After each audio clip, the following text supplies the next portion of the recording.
इस वक्त की बड़ी खबर के साथ जुड़ रहे हैं। सबसे पहले आप लोगों को बताना चाहते हैं कि कल मैंने एक भी खबर आप लोगों से साझा नहीं किया, जिसका मुख्य वजह यही है कि हम विभागीय स्तर से जानकारी लेने के लिए पटना गए हुए थे।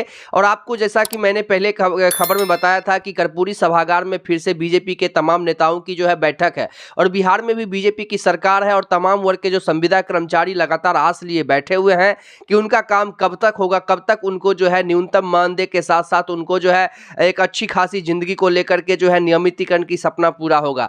तो उन तमाम चीजों को लेकर के पटना पहुंचे और पटना में तमाम विभागों से खबर लाने के बाद इसके बाद कर्पूरी सभागार भी गए, वहां पर मंत्री महोदय से मिले, आप लोगों के हितों में बात भी किया गया। उन्होंने जो है क्या कुछ कहा है आज की इस खबर में सब कुछ क्लियर कर देंगे और आज के कैबिनेट में क्या कुछ होने वाला है उसके बारे में भी जानकारी देंगे, क्योंकि तमाम जो जानकारी है विभागीय स्तर से जानकारी है और आप लोगों को जो है सही और सटीक जानकारी जो है सिर्फ हम देने का काम करते हैं, क्योंकि जो आप लोगों की जो सद्भावना है उसके साथ खेलना का कोई हमारा जो है हक नहीं है और ना ही किसी चैनल वाला का है। तो लेकिन आप लोग जो विश्वास है आप लोगों को वर्ल्ड रिपोर्ट पर उसको हमेशा के लिए कायम रहने देंगे।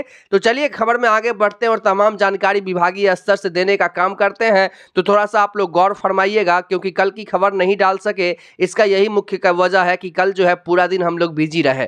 आपको बता दें कि लोकसभा चुनाव से पहले नीतीश कैबिनेट की कल अहम बैठक होनी है।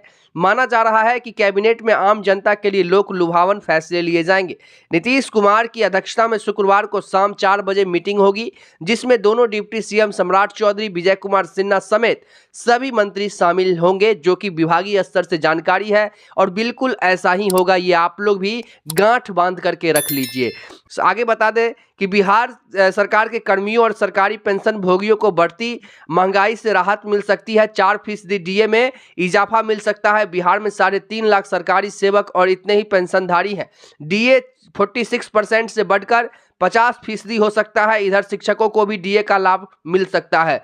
मतलब कि डीए का लाभ को लेकर के सीएम नीतीश कुमार फैसला ले सकते हैं, जो कि कर्मचारी हैं महंगाई को देखते हुए और सरकार को जो क्या कहते हैं ये पेंशनधारियां और जितने भी कर्मचारी हैं बिहार के अंदर उन सभी के डीए में 4% की वृद्धि होकर के 46 से वो 50 पर पहुंच जाएगा। साथ ही आपको बता दें जो भी जानकारी है विभागीय स्तर से है। साथ ही इसमें यह मेंशन नहीं किया गया है कि संविदा कर्मचारियों को इसका फायदा मिलेगा। डीए का लाभ तो आप लोगों को मिलता नहीं है, क्योंकि आप लोगों को सरकार मानदेय दे रही है और जिसको मानदेय दे रही है सरकार उसका जो है डीए से जो है अकाउंट नहीं ऐड रहता है। इसी का हम मांग करते हैं, तो आप लोगों को लगता है कि हम गलत मांग करते हैं, इसीलिए हम आप लोगों को के हितों से मांग करते हैं कि सरकार आप लोगों को डीए का लाभ दे, जिससे हर साल आप लोगों को आंदोलन नहीं करना पड़ेगा, सड़क पर नहीं उतरना पड़ेगा अपनी मांगों को लेकर के। तो मेरा जो मांग जायज रहता है उसमें भी आप लोगों को ऑब्जेक्शन आप लोग लगाते हैं। आप लोगों को क्या बताया, आप लोग जब जो झूठ परोसता है ना आप लोगों के सामने, उसी के पक्ष में आप रहते हैं। एक साथ एक मीडिया चैनल जो हर मीडिया एक ही चीज को दिखाए तभी जाकर के काम बनेगा ना। हम लगातार डीए का मांग कर रहे हैं, ये आप लोग भी जानते हैं। आगे देखिए खबर में क्या कुछ कहा गया है। तमाम जानकारी विभागीय स्तर से ला करके दे रहे हैं, क्योंकि यही सटीक जानकारी है और ऐसा ही होगा। आगे आपको बता दें कि इस वित्तीय वर्ष की अंतिम बैठक है, ये इस वित्तीय वर्ष की अंतिम बैठक हो सकती है। 31 मार्च तो वित्तीय वर्ष 2024-25 जो है खत्म हो रहा है। माना जा रहा है कि 17 या फिर 18 मार्च को लोकसभा चुनाव तिथि का ऐलान हो सकता है, जिसके बाद देश में आदर्श आचार संहिता लागू हो जाएगी। इससे पहले फरवरी महीने के अंतिम सप्ताह में कैबिनेट की बैठक हुई थी।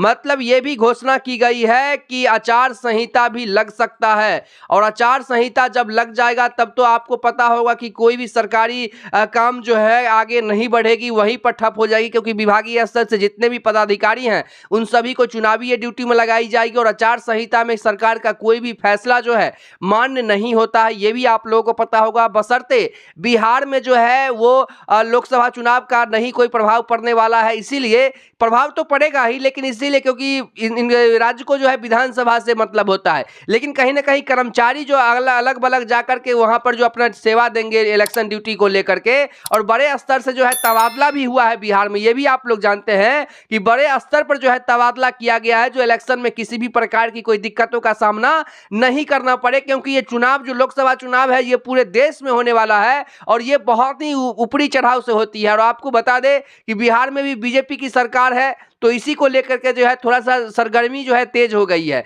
लेकिन संविदा कर्मचारियों को लेकर के जहां तक की बात है, आगे आपको बता देते हैं कि कैबिनेट विस्तार की भी चर्चा, ऐसे चर्चा है कि शाम 4 बजे कैबिनेट की बैठक के पहले सुबह 11 बजे मंत्रिमंडल का विस्तार हो सकता है। बीजेपी कोटे के मंत्री के नाम फाइल होने पर कैबिनेट का विस्तार किया जा सकता है।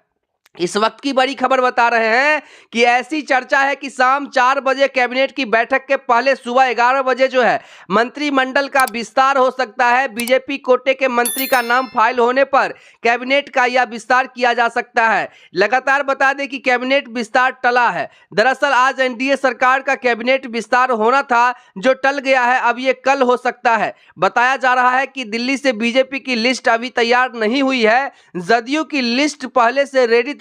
आज शाम 5 बजे राजभवन में नए मंत्रियों का शपथ दिलाई जानी थी, लेकिन क्योंकि बीजेपी की लिस्ट नहीं आई है जिसके वजह से ये सब नहीं हुआ। लेकिन जो बिहार के सरकार है वो संविदा कर्मचारियों को लेकर के कोई भी जानकारी नहीं दिए, जो कि हमारे जो संवाददाता थे उन्होंने उस चीज़ को प्रिंटेड नहीं किया, उन्होंने उस चीज़ को नहीं छापा, इसीलिए क्योंकि संविदा कर्मचारियों को लेकर के सरकार थोड़ा सा भी सक्रिय नहीं दिख रही है। आप तमाम वर्ग के संविदा कर्मचारियों को बताना चाहेंगे जो सरकारी विभागों में नियोजित पर काम कर रहे हैं, आप लोगों के हितों से लगातार जो आवाज उठाई जा रही है और आप लोगों के हितों में सरकार से डीए का मांग जो की जा रही है, इसीलिए हम अपने चैनल से लगातार डीए का मांग उठा रहे हैं आप लोगों के लिए। जो सरकार आप लोगों के मानदेय नहीं बढ़ाए लेकिन डीए का लाभ दे दे, जो सरकार कम से कम आप लोगों के हर साल जो है रिन्यूअल तो होते रहेंगे, इंक्रीमेंट आप लोगों को कुछ ना कुछ तो हर साल मिलता रहेगा। ऐसे में कैसे काम चलेगा कि महंगाई कमर तोड़ बढ़ रही है और सरकार को संविदा कर्मचारियों पर ध्यान नहीं है। जिनको 50,000 60,000 रुपया मिलता है सरकारी कर्मचारियों को, सरकार को अभी भी उन्हीं पर ध्यान है कि उनके डीए में हमको 4% का वृद्धि करना है। तमाम राज्य जैसे कर रहा है वैसे हमको करना है। लेकिन क्या संविदा कर्मचारी अल्प मानदेय के लिए ही बने हैं? क्या संविदा कर्मचारियों का हक नहीं है कि उनको कम से कम जो है न्यूनतम मजदूरी के तौर पर 28 से 30,000 रुपये मिले? क्योंकि आज के समय में वो भी इंसान है, सरकारी कर्मचारी भी इंसान है, और जितना खर्च उनको है उतना ही खर्च उनको भी है। वो भी पटना में रह के काम करते हैं और अपने गृह जिला में रह करके काम नहीं करते हैं। फिर भी सरकार है कि कान में ठेपी डाल करके सोई हुई है। लेकिन हम आपको बताते चले कि ये जो खबर लाए हैं हम, एकदम पुख्ता जानकारी है। ऐसा तो संविदा कर्मचारियों के लिए विश्लेषण तो नहीं किया गया है, लेकिन हो सकता है क्योंकि जिस प्रकार से सरकार डीए बढ़ाने को लेकर के आगे आई है, तो हो सकता है कि कुछ परसेंट वृद्धि करे आप लोगों में भी। लेकिन ऐसी कोई जानकारी नहीं है। ऐसी जो है सरकारी कर्मचारियों के लिए ही बस जानकारी छोड़ा गया है कि उनके क्या कहते हैं डीए में 4% की वृद्धि होगी, जो 46% मिलती है उसको 50% किया जाएगा।